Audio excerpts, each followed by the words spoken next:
In this video tutorial, you'll learn how to change your password in WordPress.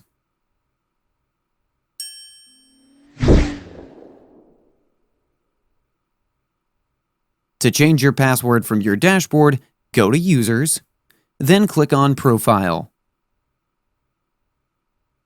Scroll all the way down, and in the Account Management settings, you can choose a new password from here. Just click on Generate Password. Then you can either select the computer-generated password or make your own here. Don't forget to save your changes. This is how you can change your password in WordPress. That's it for today's video. If you have any questions or comments, please leave them in the comments section below.